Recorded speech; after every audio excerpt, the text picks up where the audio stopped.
एक बार ब्रीफ में मैं आपको बता देती हूँ कि हम लोग अपने इस थर्ड चैप्टर में, जिसका नाम है आवर चेंजिंग अर्थ, इसमें हम लोग कौन कौन से टॉपिक्स डिस्कस करने वाले हैं।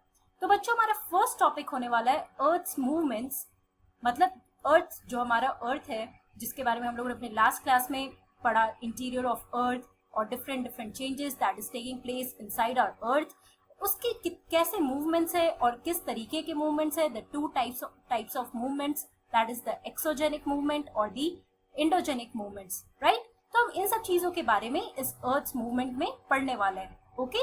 फिर हमारा सेकेंड टॉपिक होगा major landforms. So due to these movements what are the different landforms that are formed on our earth surface. तो इसमें हम लोग wind, water, sand. In our wind we'll talk about the sand dunes, then we'll talk about the river, waterfall, then we are going to talk about the working of ice. तो हम ये सारी चीजें इसमें मेजर लैंडफॉर्म्स में cover करने वाले हैं, okay. So today we are going to start with our first subtopic here, that is earth's movements, okay. So let's start with that. तो बच्चों, अब हम लोगों ने अपने लास्ट चैप्टर में क्या पढ़ा था? We talked about the interior of earth, जिसमें आप लोगों ने अर्थ सरफेस के बारे में देखा that there are three layers. The first one is the crust, that is the outermost layer and the thinnest layer of all the three layers, and then we talked about the mantle and the core. तो आप लोगों को अब idea हो चुका है कि हमारा अर्थ का इंटीरियर कैसा लगता है, राइट, और उसके मेन फीचर्स, मेन प्रॉपर्टीज जो हर लेयर्स के हैं, उन सब के बारे में हमने पढ़ा था। तो you also must be remembering the term here, the lithosphere. हम लोगों ने लिथोस्फेयर के बारे में पढ़ा था, राइट। जब हम लोग मेंटल की बात कर रहे थे तो उसमें हम लोगों ने लिथोस्फेयर के बारे में क्या देखा था?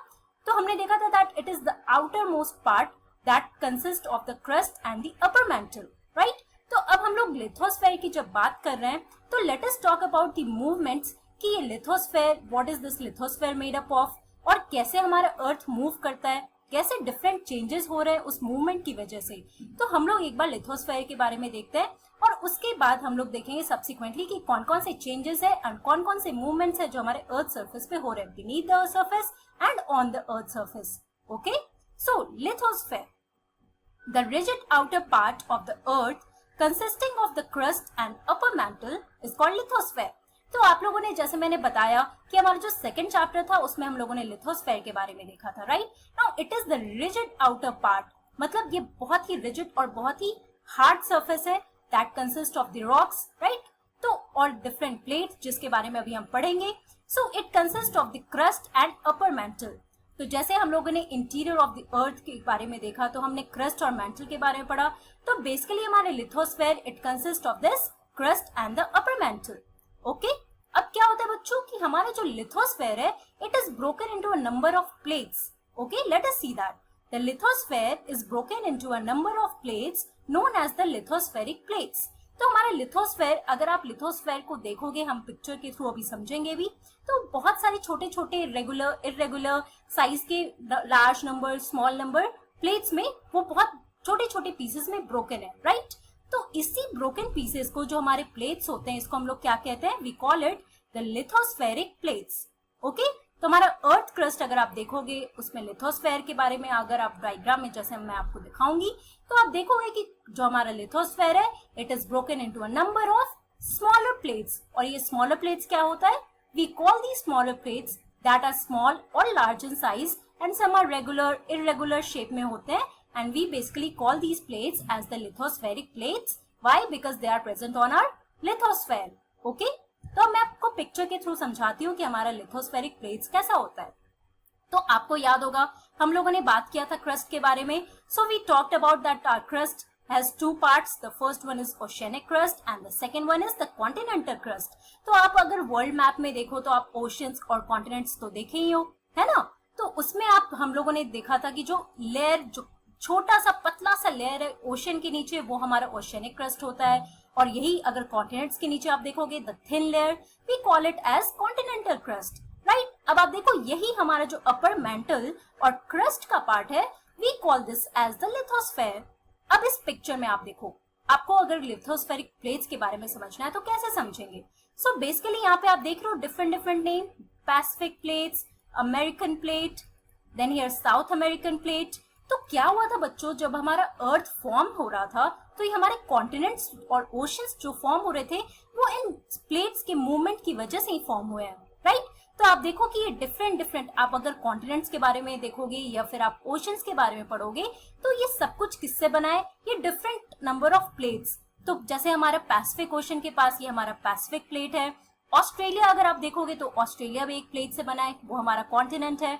तो अगर आपको समझना है कि कॉन्टिनेंट्स कैसे बने हैं तो बेसिकली बहुत सारे प्लेट्स हैं हमारे लिथोस्फेयर में, छोटे और बड़े साइज के, और इन्हीं सारे प्लेट्स की वजह से हमारा कॉन्टिनेंट और हमारा oceans they have come into the formation. तो यहाँ पे अफ्रीकन प्लेट, अफ्रीका के पास आपका अफ्रीकन प्लेट है जिससे हमारा अफ्रीकन कॉन्टिनेंट बना है। यूरेशिया हमारा जो यूरोप और एशिया वाला रीजन है वो यूरेशियन प्लेट से बना है। तो इसी तरीके से आप समझो जितने भी आपके कॉन्टिनेंट्स हैं वो ये प्लेट से ही बने हैं, ओके। और यही हमारा लिथोस्फेरिक प्लेट्स होता है, राइट। अब जब हम लिथोस्फेरिक की प्लेट्स की बात कर रहे हैं, so let us learn some more important points about the lithospheric plates. These plates move around very slowly, just a few millimetres each year. तो अगर हर साल आप देखोगे तो ये जो लिथोस्फेरिक प्लेट्स है, जैसे अभी आपको पिक्चर में दिखाया, जो कॉन्टिनेंट्स जिससे बनते हैं या फिर जो ओशंस फॉर्म हुए हैं, तो ये सारे प्लेट्स के मूवमेंट्स की वजह से ही हुए हैं। वो एक दूसरे से कोलाइड करते हैं, कोलिजन होता है और उसके बाद एक लैंडफॉर्म क्रिएट होता है, राइट। तो ये हर साल, you would be surprise to know कि हर साल जो हम अगर एक एक साल की बात करें, so these plates they move very slowly और फ्यू मिलीमीटर्स, मतलब सबसे छोटी क्वांटिटी हमारे मेजरमेंट है, राइट। तो ये फ्यू मिलीमीटर्स हर साल ये मूव करते रहते हैं।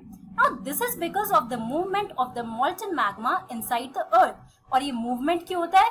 Because of the मॉल्टन magma. अब आप याद करो कि लास्ट क्लास जो हमारा लास्ट टॉपिक था उसमें हम लोगों ने मॉल्टन मैग्मा के बारे में पढ़ा था, जब हम लोग अर्थ सरफेस की बात कर रहे थे, राइट। तो ये मॉल्टन मैग्मा हमारे क्रस्ट के पास, जो हमारा मैंटल वाला रीजन है, तो उस मैंटल में हमारा मॉल्टन मैग्मा था, right. The fiery red thing, बहुत बिग बिग रॉक्स जो हॉट रॉक्स थे, तो इनके मूवमेंट्स की वजह से ही हमारा प्लेट का मूवमेंट होता है।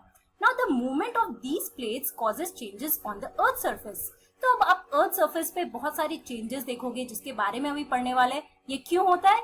This is because of the movements of these lithospheric plates. जब ये प्लेट्स मूव करेंगे बच्चों, जो हमारे अर्थ सरफेस के अंदर है, तो ऑब्वियस सा रीजन है ना कि अगर वो मूव कर रहे हैं तो हमारे अर्थ सरफेस पे चेंजेस भी होंगे।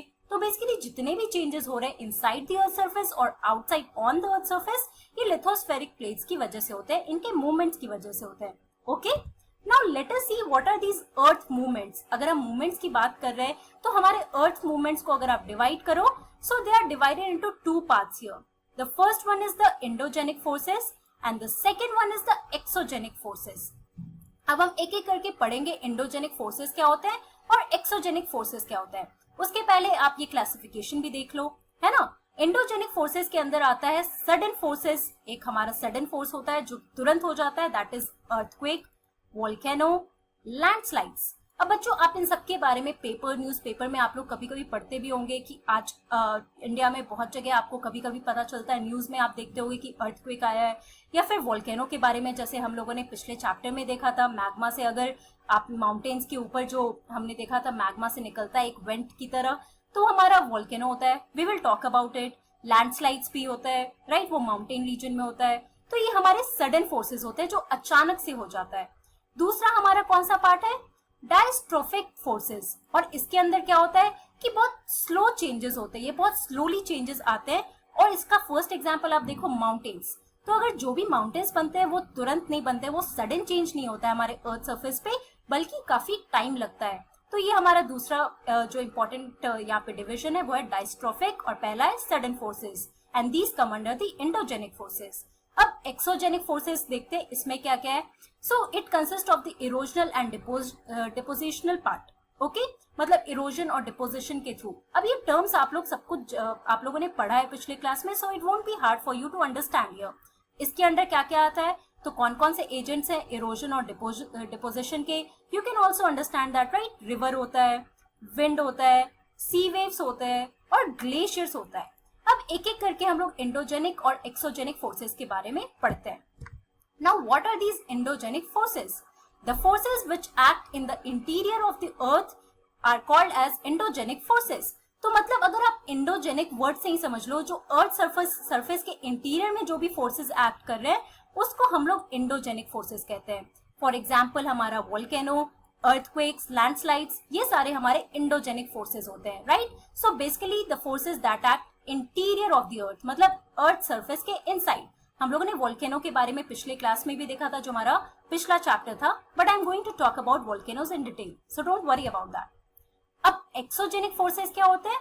The forces that work on the surface of the earth are called as the exogenic forces. मतलब जो भी फोर्सेस हमारे अर्थ सरफेस पे वर्क करते हैं, जो भी एक्ट होता है हमारे अर्थ सरफेस के ऊपर, उसको हम लोग एक्सोजेनिक बोलते हैं। Endogenic inside the earth surface और exogenic outside the earth surface, मतलब erosion, weathering, deposition of sediments. ये आपने रॉक साइकिल में भी देखा था, राइट, कि वेदरिंग होता है, रॉक्स टूटते हैं, फिर उनका इरोजन होता है विंड और वाटर से, फिर डिपॉजिट होता है सेडिमेंट्स का। और आप लोगों ने ये रॉक्स में भी देखा था, igneous rock, sedimentary rocks, metamorphic rock. तो बेसिकली ये सारे चेंजेस हमारे अर्थ सरफेस पे हो रहे हैं। So these come under the exogenic forces. Okay, तो हमारा अर्थ मूवमेंट दो पार्ट में डिवाइडेड है, the endogenic and the exogenic forces, right. अब जब इंडोजेनिक फोर्सेस की बात करें तो इसको थोड़ा डिटेल में देखते हैं। Now, endogenic forces sometimes produce sudden movements and at the other times produce slow movements. तो हमने अभी देखा एग्जाम्पल में, जैसे सडन मूवमेंट्स में अर्थक्वेक के बारे में देखा, लैंडस्लाइड के बारे में देखा, वोल्केनोज के बारे में देखा, और जो स्लो मूवमेंट था उसमें हमने देखा माउंटेन बिल्डिंग्स, राइट। जो माउंटेन्स बनते हैं वो स्लो मूवमेंट होता है। Now, sudden movements like earthquakes and volcanoes cause mass destruction over the surface of the earth, right? Obviously it's very true. अगर आप अर्थक्वेक की बात करो तो आप देखते होंगे कितने बिल्डिंग्स टूट जाते हैं, रोड टूट जाते हैं, मतलब बहुत मास डिस्ट्रक्शन होता है, बहुत लोग मर जाते हैं बिल्डिंग के अंदर दबकर। तो हम वोल्केनोज और अर्थक्वेक के बारे में अभी डिटेल में डिस्कस करते हैं, that how are these volcanoes and earthquake, how do these happen, और ये कैसे अकर करते हैं, व्हाट और क्या क्या डैमेजेस होते हैं इनकी वजह से। Okay, so let us talk about volcano here. What is a volcano? A volcano is a vent or opening in the earth's crust through which the molten material erupts suddenly. तो बच्चों आप याद करो, जब हम लोग मैंटल की बात कर रहे थे, मैग्मा की बात कर रहे थे, तो अगर आप वोल्केनो देखोगे माउंटेन पे तो वो बिल्कुल ऐसा होता है, राइट। और इससे जो रॉक्स निकलते हैं उससे क्या बनता था, हमारा इग्नियस रॉक्स बनता था। तो यही है वोल्केनो की अगर आप माउंटेन्स के अंदर ये मैग्मा जो होता है, मैग्मा चैम्बर से बहुत बहुत हॉट रॉक अर्थ सरफेस पे ऊपर जो निकलता है, उसी से हमारा वोल्केनो होता है। बहुत एशेस निकलते हैं, बहुत आग निकलता है, राइट। और ये आप देखोगे एक वोल्केनो अगर रियल लाइफ में आप देखोगे तो वो आपको इसी तरीके का दिखेगा।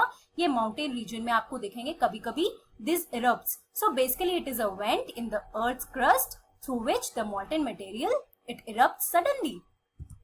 अब इस पिक्चर में आप देखो, ओके, ये हमारा मैग्मा चैम्बर है। मैग्मा चैम्बर से कैसे हॉट रॉक्स निकलते हैं, राइट। यहाँ पे बिल्कुल हॉट रॉक ऊपर अर्थ सरफेस पे आता है, और ये क्यों होता है? Because of the pressure and the temperature changes that takes place inside the earth surface. और यहाँ ऊपर आप देखो तो ये जहां से ये आपका मैग्मा निकलता है उसको हम लोग क्रेटर बोलते हैं, ओके।